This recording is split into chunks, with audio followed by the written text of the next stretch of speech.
folks, World Cup 2014, day 15, a rather disappointing day for this World Cup that has been phenomenal so far.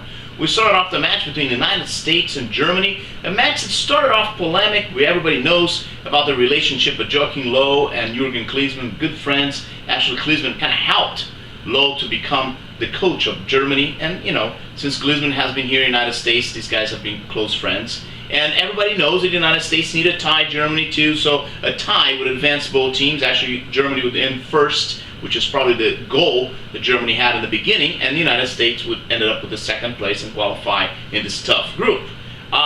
Germany has already a tradition for setting up matches. They did in 1978 with Poland, 0-0 tied. Nothing happened. A match, a very annoying, very boring match. Same thing happened when they played against Austria, and they harmed Algeria. They did not qualify because the Germans beat Austrians in a very, very strange, odd match. So, they have this tradition, and, they're going to play. Everybody's thinking that this match is going to be set up. And the match started off. The Germans show a little bit more. They use their best players. They try to make some plays. Americans show a very defensive strategy, keeping most of the players in the defensive line. First half ended up 0-0. Not much happened with the Germans playing a little better than the Americans. Second half started, and everybody knew that the Portuguese were beating Ghana in the match that was being played simultaneously. And by the Portuguese beating Ghana, then the match between the United States and Germany didn't mean anything. The Germans put a little bit more pressure and scored the first goal. Miller. Now Miller has another goal. He's one of the leading strikers of this World Cup with 4 goals so far, along with Lionel Messi and also Neymar of Brazil. With Germans 1-0, then Ghana tied the match against Portugal, kind of creating some sort of turmoil with the Americans. They kind of try to put some more pressure against the Germans, but really were not able to create anything dangerous for the German defense. The match ended up 1-0 after the Portuguese scored a second goal. Everything became very calm, rather calm for both teams, and the match ended up 1-0 for the Germans, with both teams qualifying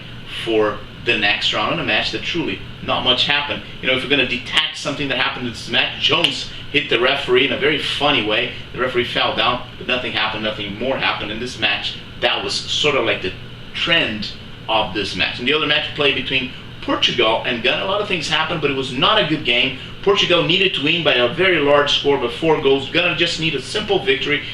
Both teams started attacking since the beginning of the match, but Cristiano Ronaldo was in a horrible day. Portuguese were not able to create much. Actually, they scored the first goal, minute 34, where the player Boya from Ghana kind of made a bicycle kick, a backwards bicycle kick.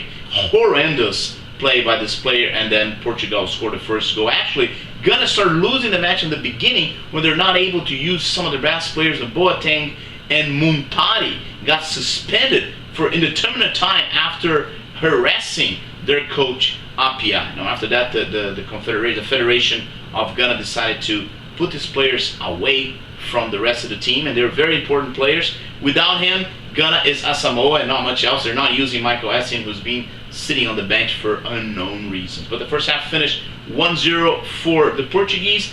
Ghana put more pressure on the second half, and they tied the match with a head shot by Asamoah. Jean Asamoah putting the match 1-1. And if they had scored at that time, they put in more pressure on Portugal and they scored a goal, they could have chances to qualify. But instead of that, Portugal put Vieirinha on the field, took out Eder, and started controlling more of the match, playing Vieirinha and Moutinho. They started creating more plays for Ronaldo, that once again missed many shots. This player is sort of like a media fabricated player. He has not convinced me. He played lousy soccer in the last World Cup 2010 and 2014, and even further disappointing from this player that many people consider the best player of the world. I would not even put him close to some players like the Eusébio, a fantastic player from Portugal that played in 1966. Other players like Alves, Manuel Fernandes, even Figo and Deco are far better player than Cristiano Ronaldo. They're probably going to finish his participation in the World Cup in a very, very sorry way. Portugal ended up winning with Ronaldo scoring minute 37 after another big mistake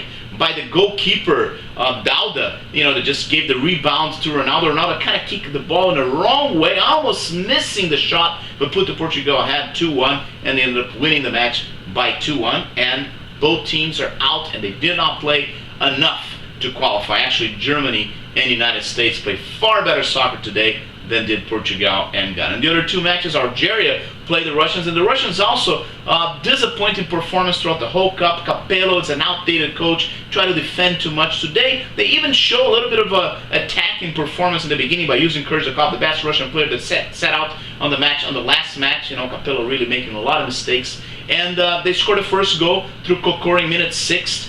And instead of putting the pressure against Algerians, Capello told the team to come back, play defense. Like I said, he tried to install Italian soccer in Russia and did not work out. The Algerians start putting pressure with this great player Brahimi and Feghouli and Slimani. 16 minutes of the second half, the head shot tied the match, giving the Algerians the opportunity to qualify for the second round the first time. It's important to remember that they played in 1982, fantastic soccer, and almost qualified. They beat Germany, and they could qualify, but ended up losing to Chile and not qualifying in the very end. This time they did qualify. The match ended up 1-1. Capello, really disappointing squad. He led a really disappointing squad, and the Russians, surprisingly enough, are out. And the other match of the day, the Belgium, which was supposed to be the sensation of the World Cup, did not use the best players. Left players like Winslow and Hazard sitting on the bench, sit out, and also De Bruyne, Lukaku, all of these players did not start. So kind of came back with a mixed team, and they play kind of a mellow kind of soccer. The Koreans needed to win, but they just did not have enough to beat the Belgians. The first half tied 0-0. In the second half, they put Origi on the field. He took a tough shot from far away. The goalkeeper gave the rebound, and Vergotten, the defender, put the Belgians ahead of the match by 1-0, and the match finished like that. Belgium 100%, 3 victories in the match, but they did not play the kind of level of soccer that I expect them to play. At the very end of the match, they put Hazard on the field. It's kind of funny. A player that is a really good player in 3 minutes makes phenomenal plays. This is a great player, and I think Belgium still going to show us a lot more soccer throughout this whole World Cup. This is day 15 of the World Cup. Tomorrow I'll come back with my predictions for the next round. I'll see you